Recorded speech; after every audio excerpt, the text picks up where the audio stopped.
Assalamualaikum warahmatullahi wabarakatuh. Hadirin yang saya hormati, tiada ungkapan yang paling pas untuk kita dahulukan kecuali ucapan Alhamdulillah, segala puji bagi Allah atas segala nikmat dan karunia-Nya sehingga kita bisa melaksanakan perintah-perintah-Nya juga menjauhi larangan-Nya. Salawat beserta salam marilah kita selalu selipkan di lisan dengan harapan semoga kita mendapatkan berkah juga syafaat di dunia dan di akhirat kelak. Hadirin yang berbahagia, adalah termasuk suatu keajaiban jikalau kita manusia biasa tidak pernah berbuat dosa selama hidup ini. Karena selaku manusia biasa tak akan pernah lepas dari fitrahnya, yakni tempatnya salah dan lupa. Baik kesalahan itu karena disengaja atau memang karena lupa.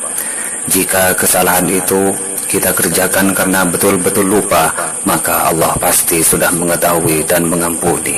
Akan tetapi, kalau kesalahan itu kita kerjakan dengan keadaan sadar atau sengaja, maka satu-satunya jalan menuju ampunan Allah ialah dengan membaca istighfar.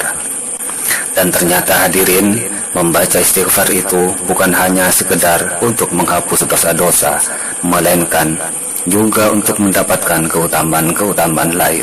Misalnya seperti yang akan disampaikan pada tema pidato ini. Hadirin yang berbahagia, keutamaan pertama dari istighfar yaitu agar kita diberikan kenikmatan hidup, baik di dunia maupun di akhirat. Kenikmatan itu sulit hadirin. Kenapa kok sulit? Karena nikmat itu bukan kaya, bukan jaya, bukan mewah, bukan mahal. Salah satu contoh, ada orang kaya, ia sukses di perusahaannya, ia banyak sahamnya, ia memiliki rumah dan kendaraan mewah, ia makan di restoran kelas internasional. Tapi di saat makan, dia ingat istrinya suka berfoya-foya, anaknya sudah kecanduan narkoba, karyawannya sering uring-uringan bekerja, tambah lagi orang tuanya sebentar-sebentar cek darah ke rumah sakit. Jika demikian adanya, apakah nikmat hidup akan ia dapatkan? Tidak hadirin, karena nikmat itu tidak bisa dibeli, hanya bisa diminta kepada sang pemberi kenikmatan, yakni Allah Subhanahu wa Ta'ala.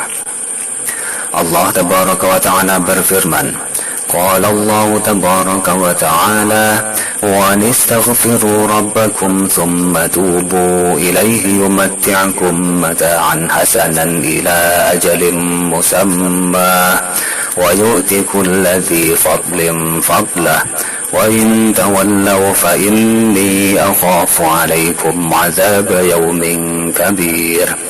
Dan hendaklah kamu meminta ampun kepada Tuhanmu dan bertaubat kepadanya.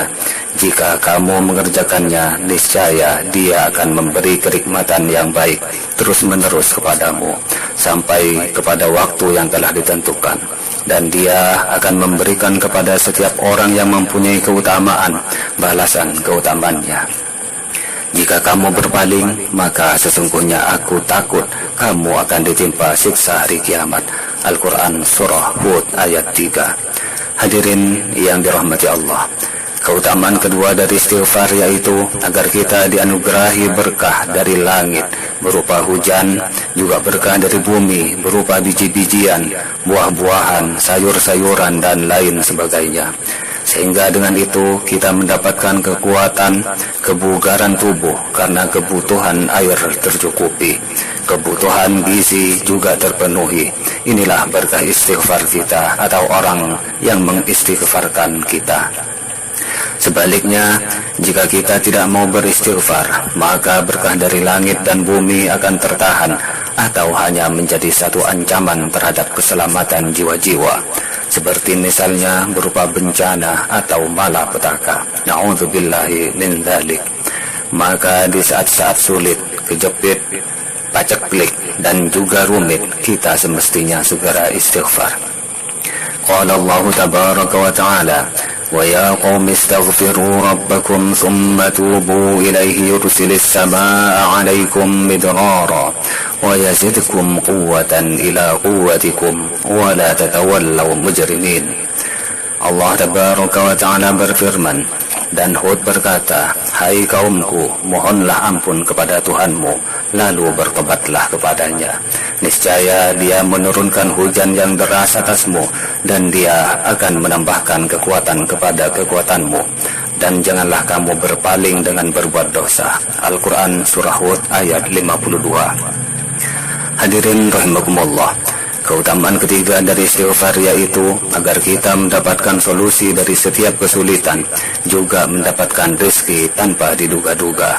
Kesulitan itu bisa bermacam-macam, hadirin. Misalnya sulit cari kerja, sulit dapat jodoh, sulit akur dengan tetangga, sulit memahami ilmu, sulit melaksanakan ibadah, atau bahkan sulit bayar hutang. Solusinya juga istighfar, istighfar dan istighfar. Semakin banyak semakin bagus, semakin sering semakin afdol. An Abdullah ibn Abbas radhiyallahu anhuma qala Rasulullah sallallahu alaihi wasallam, "Man lazima al-istighfar ja'ala Allahu lahu min kulli dhiqin makhraja wa yarzuqhu min haitsu la yahtasib."